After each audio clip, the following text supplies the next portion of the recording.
See, the whole purpose of the clusters at the fundamental level is that you have a geographical concentration of the interconnected companies, and that's the value chain that you were referring to, and Mani and Srini were referring to as well.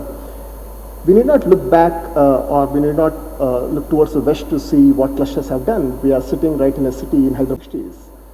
Had incorporated Indian Drugs and Pharmaceuticals Limited. And in 1970s, you had a lot of ancillary units of IDPL coming in and around Hyderabad. You still see some colonies scattered in Hyderabad of IDPL. Now what this had done, apart from bringing specialized suppliers, including raw material suppliers, the business logistics, everything together, it also helped foster knowledge spillovers. Now if you see the industry and the entrepreneurs that came out of IDPL in the 1980s, some of the industries which are in the 2 billion bracket today, the pharma industries, are essentially an outcome of the knowledge spillovers from an anchor industry. So how do you look at a conventional cluster? A conventional cluster is one which has an anchor industry, and the anchor industry prospers knowledge spillovers as well, and that's an important outcome that we cannot let go.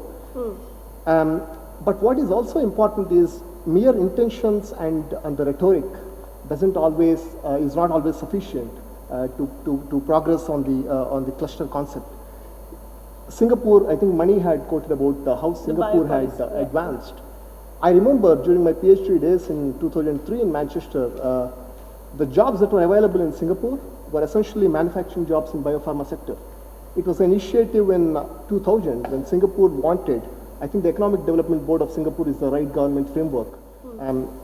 They wanted a biotech cluster to become the fourth growth engine of the Singapore economy, and it is today. What had happened, as Srini had mentioned, as Mani had mentioned is, from an investment-driven, low-cost manufacturing setup, Singapore reinvented itself to become a research-oriented, innovation-driven biotech setup. Even today, sitting in India, when I take all the pains to bring UK and US educated PhDs into India, into biotech sector, I lose some of them to Singapore. While as in 2003, 2004, during my PhD days, there were only manufacturing jobs in Singapore, and today you see innovation jobs coming through. And I was very surprised to see the gross expenditure R&D of Singapore biotech sector increasing over 25% in the last 10 years.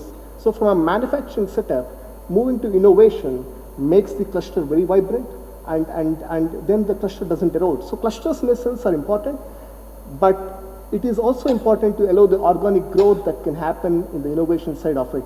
While I close this point by saying the investment part of it, because you mentioned where are the investments coming from. To succeed in the life sciences sector, not the manufacturing, the life sciences sector where you design, where you have drug discovery, etc., risk money should be available. And where is risk money in a country like India, right?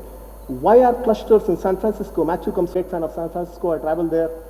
The biotech cluster is so vibrant, right? Reason is that there are opportunity-seeking venture capitalists investing in the Bay Area, right?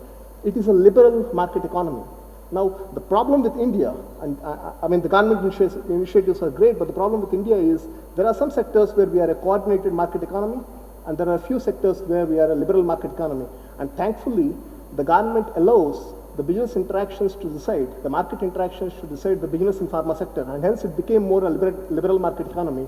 But it is important that we move forward on that, build on that concept, and become more an innovation-driven cluster than a manufacturing cluster.